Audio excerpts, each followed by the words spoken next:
మంత్రి గారు ఇంకో నిన్న మాట్లాడాడు కదా, మాకు తాడు బంగారం లేదని. వాళ్ళంట చాలా దానాలు చేశారంట. పులివెందల్లో కూడా 24 మందికి దానం చేశారంట. ఏంటది? కౌలు రైతులకి. ఆ కాన్స్టిట్యున్సీలో కూడా వచ్చి దానం చేశాం, నువ్వు ఎవరికైనా దానం చేసావా అంటున్నాడు.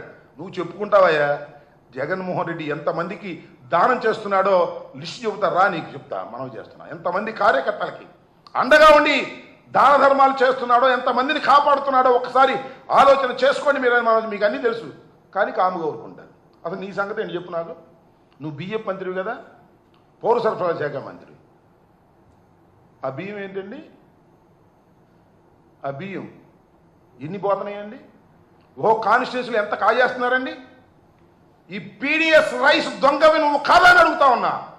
ఎన్ని లక్షల కోట్ల రూపాయలు లంచాలు తీసుకుంటున్నావు? సీజ్ చేయటం, లంచం తీసుకోవడం, సీజ్ చేయటం, లంచం తీసుకోవడం.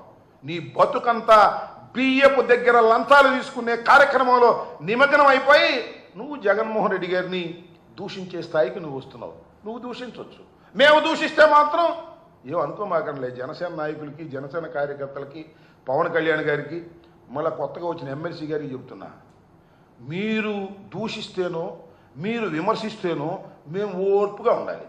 మేము ఏదన్నా మాట్లాడితే మాత్రం అరే ఏటి ఊరుకొని చెప్పులు తీస్తాం, పంచలు లాగుతాం, సన్నాసులు, ఎదవలు, సుంటలు అని మాట్లాడమాకండి.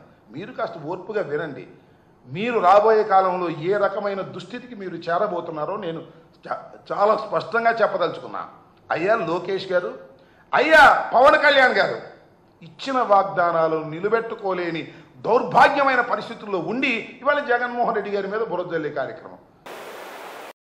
ఇంత ప్రయాణం చేసినాక రాష్ట్రంలో నెలకొన్న పరిస్థితులు మీరంతా చూస్తూ ఉన్నారు. రాజకీయంగా జనసేన పార్టీ ఈరోజు ప్రభుత్వంలో ఒక కీలకమైన పాత్ర పోషిస్తోంది. మన నాయకుడు ఈరోజు ఆంధ్రప్రదేశ్కి ఉప ముఖ్యమంత్రిగా, పంచాయతీరాజ్ శాఖ మంత్రిగా, అటవీ శాఖ మంత్రిగా, పర్యావరణ శాఖ మంత్రిగా ఏ విధంగా సంక్షేమం గురించి, అభివృద్ధి గురించి ఆలోచిస్తున్నారో మీరు చూశారు. గతంలో చూశారు మీరు చాలామంది పంచాయతీరాజ్ శాఖకు సంబంధించిన మంత్రులు. ఎప్పుడైనా మీరు పల్లెల్లో పండుగ వాతావరణం చూశారా నేను అడుగుతున్నాను. ఏనాడైనా ఈ విధంగా సిమెంట్ రోడ్లు 3300 కిలోమీటర్లు ప్రతి గ్రామంలో కూడా ప్రారంభించేటప్పుడు చూశారా నేను అడుగుతున్నాను. ఒకే రోజున గ్రామ స్వరాజ్యం అనే నినాదంతో గ్రామాల్లో మన ప్రజాస్వామ్యం నిలబెట్టడానికి కోసం మహాత్మా గాంధీ గారు ఏ విధంగా కోరుకున్నారో గ్రామీణాభివృద్ధి కోసం ఒకే రోజున రాష్ట్ర వ్యాప్తంగా 13,371 గ్రామ పంచాయతీల్లో గ్రామ సభలు నిర్వహించారు పవన్ కళ్యాణ్ గారు. ఆ విధంగా మార్పు తీసుకొచ్చారు. నాయకత్వం అంటే ఆ విధంగా ఉండాలి. ఒక బలమైన నిర్ణయం తీసుకోవాలి, ప్రజల పక్షాన్ని నిలబడాలి, ప్రతి ఒక్కరికి ఉపయోగపడాలి. అంతేగాని 5 సంవత్సరాలు వాళ్ళు చేసిన దగ, 5 సంవత్సరాలు వాళ్ళు ఏ విధంగా వాళ్ళ సొంత ఆస్తులు పెంచుకున్నారో, ఎంతమంది ఇబ్బంది పెట్టారో మీరు చూశారు. ఇదే జగంపేటలో ఆ రోజుల్లో ఏ విధంగా ఇక్కడ గ్రావెల్ దోచుకున్నారో మీ అందరికీ తెలుసు. ఇక్కడున్న గ్రావెల్ గురించి ఆనాటి శాసనసభ్యులు ఏ విధంగా కొట్టుకునేవాళ్ళో మీ అందరికీ తెలుసు.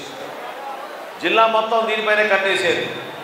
గ్రావెల్ గురించి వాళ్ళు ఆలోచించారు, కానీ మీ జీవితాల్లో ఒక మార్పు గురించి వాళ్ళు ఆలోచించలేదు.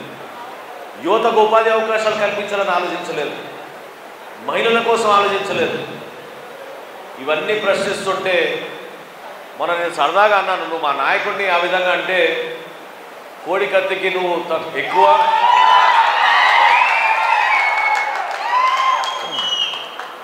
కోడి కత్తికి నువ్వు ఎక్కువ, గొడ్డలికి నువ్వు తక్కువ అన్నాను. దానికి ఉలిక్కి పడిపోతున్నారు.